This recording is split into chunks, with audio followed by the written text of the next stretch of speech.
صل علی سیدنا و شفیعنا و حبیبنا و کریمنا و مولانا محمد معدن الجود والکرم منبع العلم والحکم وعلی آلہ و صحبہ وبارک وسلم۔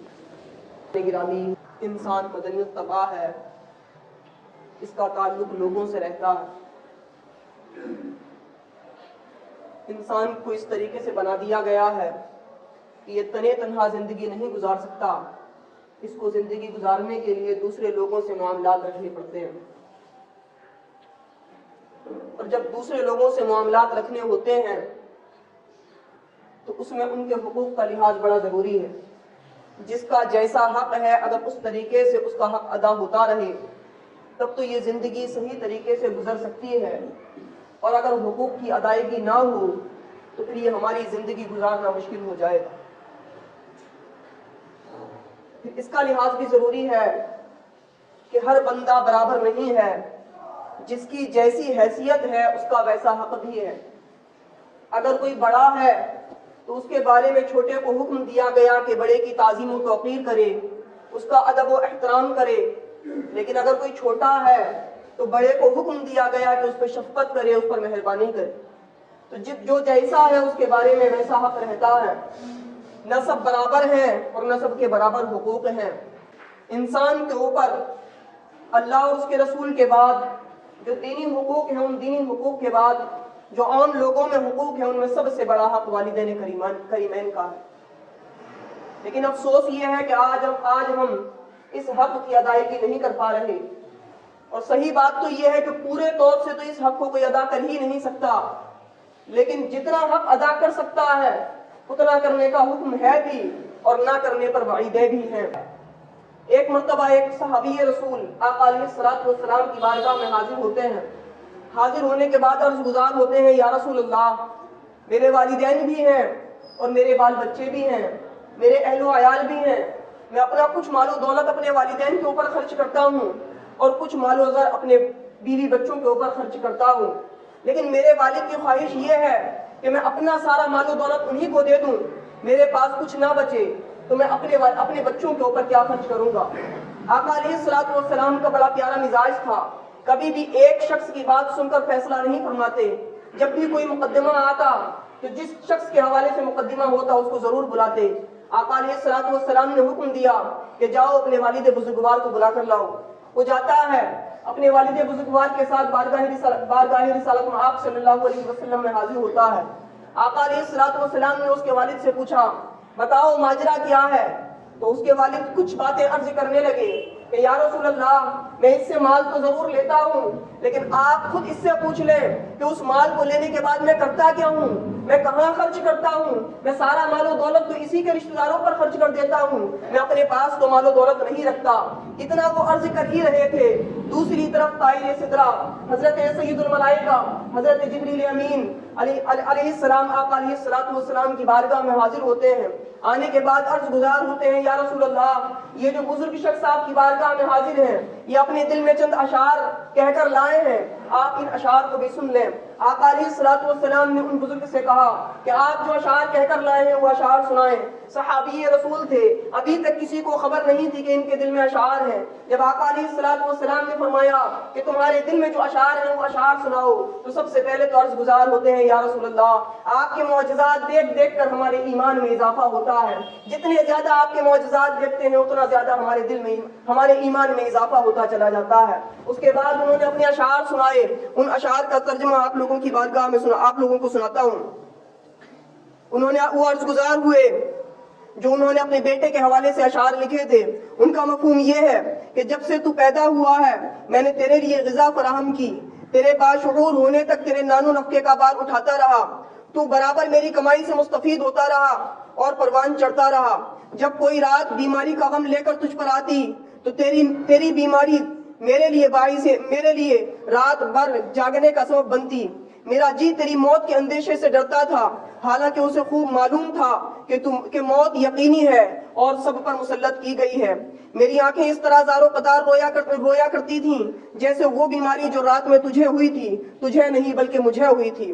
میں نے تجھے اتنی شفقت اور پیار کے ساتھ دکھ اٹھا اٹھا کر پالا پوسا، جب تو پروان چڑھا اور عمر کی اس منزل کو پہنچا جس میں مجھے امید لگی ہوئی تھی کہ اس عمر کا ہو کر تو میرے کام آئے گا، تو اس کے بدلے میں تو میرے ساتھ سختی اور بدخلقی سے پیش آیا، گویا میرے اوپر تیرا ہی فضل اور احسان ہے۔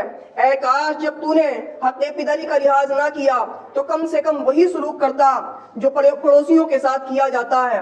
تو نے مجھے پڑوسی کا حق بھی نہ دیا اور مجھ پر اس مال خرچ کرنے میں بخیلی کرتا ہے۔ اللہ اکبر۔ اس شخص نے اپنے چند اشعار آقا علیہ السلام کی بارگاہ میں سنائے۔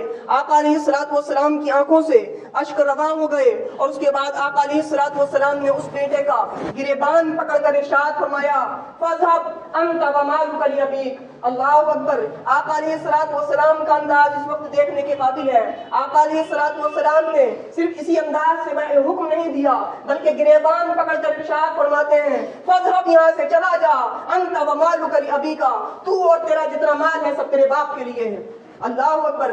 عزیزان گرامی، یہ ہے والد گرامی، یہ ہے ہمارے والدین جن کا حق ہمارے اوپر ہے۔ صرف اور صرف ہمارا مال و دولت نہیں، ہمارے جسم کا ایک ایک پرزہ ہمارے والدین کریمین کے لیے ہے، ہمارے جسم کا گوشت کھال یہ سب ہمارے والدین کریمین کے لیے ہے۔ یہ مال و دولت تو ہے کیا، اس مال و دولت کو تو ان کے اوپر خرچ کرنا یہ ہمارے لیے باعث فخر ہے۔ تو عزیزان گرامی، اپنے والدین کے اوپر خرچ کرنے میں کبھی بخل اور کنجوسی سے کام نہیں لینا چاہیے۔ جتنا زیادہ خرچ ہو جائے اس کو باعث فخر اور انسان کو اپنے لیے ذریعہ نجات سمجھنا چاہیے۔ یہ تو والد بزرگوار ہیں جن کے بارے میں پیارے آقا علیہ السلام نے ارشاد فرمایا، انت ومالک لابیک، کہ تو اور تیرا جتنا مال ہے سب تیرے باپ کے لیے ہے۔ دوسری طرف ماں کا درجہ دیکھیں، حضرت بریدہ رضی اللہ تعالیٰ عنہ آقا علیہ السلام کی بارگاہ میں حاضر ہوتے ہیں اور آنے کے بعد عرض گزار ہوتے ہیں۔ حضرت بریدہ رضی اللہ تعالیٰ عنہ سے روایت ہے کہ ایک صحابی رسول آقا علیہ السلام کی بارگاہ میں حاضر ہوئے، حاضر ہونے کے بعد عرض گزار ہوئے، یا رسول اللہ، ایک بڑا ہی لمبا چوڑا چٹیل میدان تھا، سنگلاخ میدان تھا، تپتی ہوئی دھوپ پڑ رہی تھی اور ریت اس قدر تپ رہی تھی کہ اگر اس پر گوشت ڈال دیا جاتا تو کباب بن جاتا۔ ایسی تپتی ہوئی سرزمین پر تقریباً 6 میل تک میں اپنی والدہ محترمہ کو اپنے کاندھے پر بٹھا کر ایسی تپتی ہوئی گرمی میں نے سفر کرایا ہے، تو کیا یا رسول اللہ میں نے اپنی والدہ کا حق ادا کر دیا؟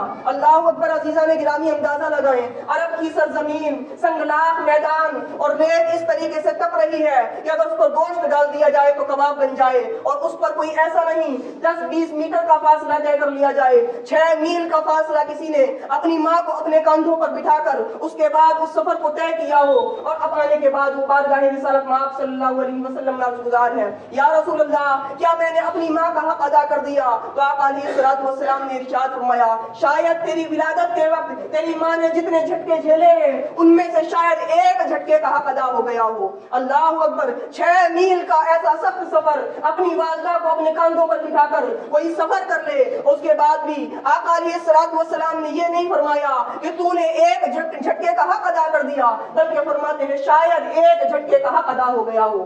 اللہ اکبر۔ عزیزان گرامی، یہ والدین کریمین ہیں جن کے حقوق ادا کرنے کے لیے ہم اپنی جان کی بازیاں لگا دیں، اپنا سارا مال و دولت ان کے قدموں میں لٹا دیں، اس کے باوجود بھی ان کا حق ادا نہیں ہو سکتا۔ اسی طریقے سے حضرت عبداللہ ابن عمر رضی اللہ تعالیٰ عنہما ایک مرتبہ طواف کر رہے تھے، طواف میں ایک شخص کو دیکھا کہ اپنے کاندھے پر اپنی ماں کو سوار کر کے طواف کرا رہا ہے۔ اتنے میں اس کی نظر حضرت عبداللہ ابن عمر رضی اللہ عنہما پر پڑ جاتی ہے۔ حضرت عبداللہ ابن عمر رضی اللہ عنہما سے عرض گزار ہوتا ہے کہ میری ماں نے بچپن میں مجھے ڈھویا تھا، میری ماں بچپن میں میری پرورش کرتی تھی، مجھ کو گود میں لے کر چلتی تھی، اور آج میں اپنی ماں کو ڈھو رہا ہوں۔ جتنا میری ماں نے مجھ کو ڈھویا تھا اب تک اس سے زیادہ میں اپنی ماں کو ڈھو چکا ہوں، کیا میں نے اپنی ماں کا حق ادا کر دیا؟ اللہ اکبر۔ یہ صحابی رسول حضرت عبداللہ ابن عمر رضی اللہ عنہما نے جواب دیا تھا، تو اپنے ماں کے حق ادا کرنے کی بات کرتا ہے، سن، تیری ولادت کے وقت جب تیری ماں کے اوپر تکلیفیں پڑتی تھیں، ان تکلیفوں میں جو سانس تیری ماں لیا کرتی تھی ان میں سے ایک سانس کا حق بھی تو ادا نہ کر سکا، تو ماں کے حق کی ادائیگی کی بات کرتا ہے۔ اللہ اکبر۔ عزیزان گرامی، یہ ہے والدین کریمین کہ انسان جتنا کام والدین نے کیا ہے اتنا کام کر بھی لے پھر بھی والدین کا حق ادا نہیں ہو سکتا، اس کی ایک وجہ حضرت عمر بن خطاب رضی اللہ عنہ نے ایک مرتبہ فرمائی تھی. ایک شخص حضرت عمر بن خطاب رضی اللہ عنہ کی بارگاہ میں حاضر ہوتا ہے، آنے کے بعد عرض گزار ہوتا ہے، اے عمر بن خطاب رضی اللہ تعالیٰ عنہ، میں اپنے والدین کی خدمت کرتا ہوں، ان کی ضروریات کو پورا کرتا ہوں، ان کے لیے بے شمار پریشانیاں اٹھاتا ہوں، کیا میں اپنی والدہ کا حق ادا میں نے اپنی والدہ کا حق ادا کر دیا؟ حضرت عمر بن خطاب رضی اللہ تعالیٰ عنہ نے ارشاد فرمایا تھا کہ تو حق ادا کرنے کی بات کرتا ہے. انہوں نے حق ادا کرنے کے بارے میں جواب نہیں دیا،